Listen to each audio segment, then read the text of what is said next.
Solutions എന്ന YouTube ചാനലിലേക്ക് നിങ്ങൾക്കെല്ലാവർക്കും സ്വാഗതം. ഞാനിന്നിവിടെ പറയാൻ പോകുന്നത് നോക്കിയ 105 Rm-908 ചില കംപ്ലൈൻസിനെ കുറിച്ചാണ്. കീപാഡ് പ്രോബ്ലംസ്, ലോക്കൽ മോഡ്, LCDയുടെ ലൈറ്റ് ഇല്ലാത്ത പ്രശ്നം സോൾവ് ചെയ്യുന്നത് എങ്ങനെയാണ്, ഡിസ്പ്ലേയിലേക്കുള്ള കണക്ഷൻ എത്ര ലൈനുണ്ട്, അതെല്ലാം എങ്ങോട്ടാണ് പോകുന്നത്, കോണ്ടാക്ട് സർവീസ്, ലോക്കൽ മോഡ് എന്ന് വേണ്ട ചാർജിങ്, റിങ്ങർ, മൈക്ക് എന്നിങ്ങനെയുള്ള എല്ലാ കേസുകളും ഞാൻ പറഞ്ഞു പോകുന്നതാണ്. ആദ്യമായിട്ട് നമുക്ക് മൊബൈൽ അഴിക്കാം. മൊബൈൽ അഴിച്ച് എന്നിട്ട് മൊബൈലിന് ആകെ 2 സ്ക്രൂ ആണുള്ളത്. എന്നിട്ട് ഫ്രണ്ട് പാനൽ ഇളക്കി മാറ്റുക. എന്നിട്ട് 4 ലോക്കുണ്ട്. ആ 4 ലോക്കും പതുക്കെ സൈഡ് തിക്കി വെച്ച് ഒരു സൈഡ് തിക്കിങ് എടുക്കുക. എടുത്ത് ആ ലോക്ക് ഒന്ന് സൂക്ഷിച്ചെടുക്കണം. എന്നിട്ട് ഇങ്ങനെ എടുക്കുക. ഇതാണ് റിങ്ങർ. ഇത് ചാർജിങ് പോർട്ട്, ഇത് ഹെഡ്ഫോൺ സോക്കറ്റ്. റിങ്ങറിൻ്റെ കംപ്ലൈൻറ്റ് ഇടയ്ക്ക് വരാറുണ്ട്, റിങ്ങർ ഇടയ്ക്ക് വരുന്നതാണ്. ഇത് റീപ്ലേസ് ചെയ്ത് കഴിഞ്ഞ് കഴിഞ്ഞാൽ കോണ്ടാക്ട് സർവീസ് എന്ന് പറയുന്ന പ്രോബ്ലം മാറിപ്പോയിട്ടും സ്ക്രീനിൽ കോണ്ടാക്ട് സർവീസ് എന്ന് കാണിക്കും. ഇത് റീപ്ലേസ് ചെയ്ത് തന്നെ വേണം. റീപ്ലേസ് ചെയ്ത് കഴിഞ്ഞാൽ ആ പ്രോബ്ലം മാറുന്നതാണ്. മിക്കവാറും ഒക്കെ വരാറുള്ള ഒരു കംപ്ലൈൻ്റാണ് കോണ്ടാക്ട് സർവീസ്. നിങ്ങൾ തപ്പി നടക്കണ്ട, അത് മാറിയാൽ മതി. ഇത് ഡിസ്പ്ലേ ലൈറ്റിൻ്റെ പ്രശ്നമാണ്. ഡിസ്പ്ലേ ലൈറ്റിൻ്റെ ഈ ഒരു ജമ്പർ കൊടുത്തു കഴിഞ്ഞ് കഴിഞ്ഞാൽ ഡിസ്പ്ലേ ലൈറ്റിൻ്റെ പ്രോബ്ലം മാറിക്കിട്ടും. ഇത് ഡിസ്പ്ലേയുടെ കണക്ഷൻസാണ്. ഡിസ്പ്ലേയുടെ കണക്ഷൻസിൽ ആദ്യത്തെ ഫസ്റ്റ് എർത്താണ്, 4ാമത്തെ എർത്താണ്. പിന്നെ അവസാനത്തേത് എർത്താണ്, അവസാനത്തു നിന്ന് പുറകോട്ട് 4ാമത്തേത് എർത്താണ്. ബാക്കിയുള്ള കണക്ഷന് നിങ്ങൾ നോക്കുക.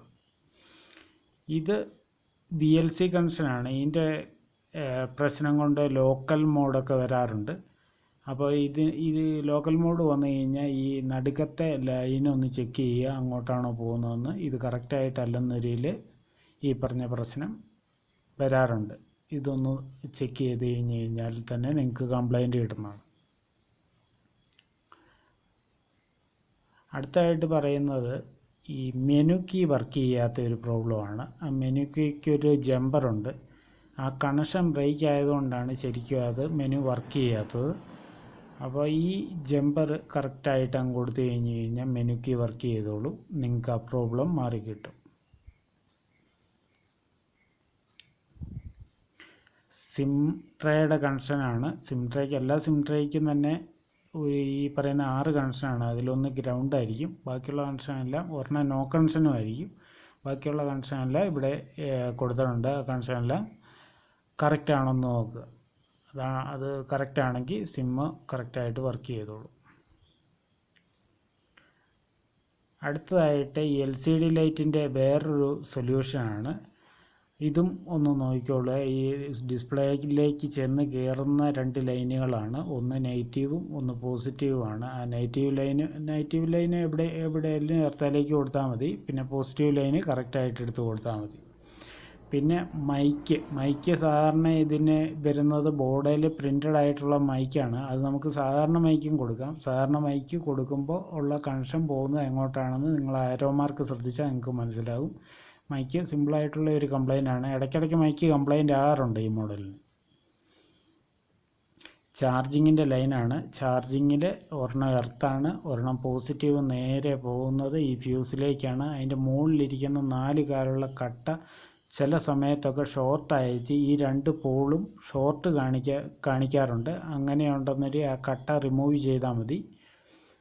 നെഗറ്റീവും പോസിറ്റീവും പോള് തമ്മിൽ ഷോർട്ടാണെങ്കിൽ അങ്ങനെ ചെയ്താൽ മതി. ഇത് കോണ്ടാക്ട് സർവീസിൻ്റെ ആണ്. കോണ്ടാക്ട് സർവീസിൻ്റെ പ്രോബ്ലം വരുവാണെന്നൊരിൽ ഇത് റീപ്ലേസ് ചെയ്യുക തന്നെ വേണം. ഒന്നും കൂടെ പറയുകയാണ്, റീപ്ലേസ് ചെയ്യണം, റിമൂവ് ചെയ്താൽ പോരാ. അപ്പോൾ ഇത്തരം കാര്യങ്ങളൊക്കെയാണ് ഇപ്പോൾ മെയിനായിട്ട് പറയാനുള്ളത്. അപ്പോൾ നിങ്ങളെല്ലാവരും ഇത് വളരെ ശ്രദ്ധിച്ച് ചെയ്ത് കഴിഞ്ഞാൽ നിങ്ങൾക്ക് ഒട്ടുമിക്ക കംപ്ലൈൻറ്റുകളൊക്കെ മാറിക്കിട്ടും. നിങ്ങൾക്ക് ഇനി എന്തെങ്കിലും കംപ്ലൈൻറ്റുകൾ കിട്ടാത്ത കംപ്ലൈൻറ്റ് ഉണ്ടെന്നൊരു ഈ വീഡിയോയുടെ താഴെ ഒന്ന് കമൻ്റായിട്ട് ഇട്ട് കഴിഞ്ഞാൽ ഞാൻ പുതിയ വീഡിയോ ഇടുന്നതായിരിക്കും. നിങ്ങൾ ആദ്യമായിട്ടാണ് ഈ ചാനൽ കാണുന്നതെങ്കിൽ നിങ്ങളിത് സബ്സ്ക്രൈബ് ചെയ്യുക. സബ്സ്ക്രൈബ് ചെയ്യാൻ മറക്കണ്ട. അങ്ങനെ സബ്സ്ക്രൈബ് ചെയ്ത് കഴിഞ്ഞാൽ നിങ്ങൾക്ക് പുതിയ പുതിയ വീഡിയോസ് ഞാൻ ഇടുന്ന പാടെ നിങ്ങൾക്ക് നിങ്ങളുടെ നോട്ടിഫിക്കേഷനായിട്ട് വരുന്നതാണ്.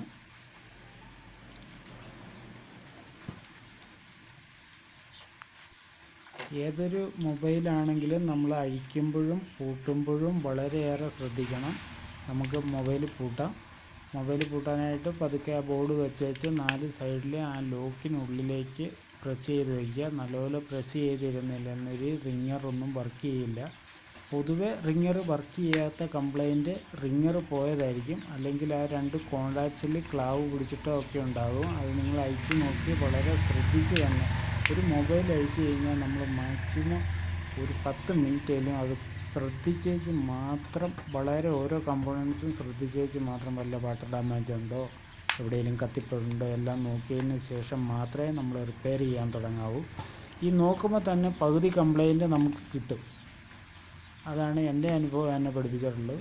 അപ്പോൾ നമ്മൾ പൂട്ടിയിട്ട് ബാറ്ററി ഇട്ട് നോക്കാം. ഒരിക്കൽ കൂടി പറയുകയാണ്, നിങ്ങൾ ആദ്യമായിട്ടാണ് ചാനൽ കാണുന്നതെങ്കിൽ സബ്സ്ക്രൈബ് ചെയ്യുക. ഒരുമാതിരിപ്പെട്ട എല്ലാ മൊബൈലിൻ്റെ കംപ്ലൈൻസുകളുമായിട്ട് ഞാൻ പുതിയ പുതിയ വീഡിയോസ് ഇട്ടുകൊണ്ടിരിക്കും. അത് നിങ്ങൾക്ക് കിട്ടണമെങ്കിൽ നിങ്ങൾ സബ്സ്ക്രൈബ് ചെയ്താൽ മാത്രം മതിയാവും. ഓക്കെ, പുതിയൊരു വീഡിയോ ആയിട്ട് വരുന്നത് വരെ എല്ലാവർക്കും നന്ദി, നമസ്കാരം. ഓക്കെ.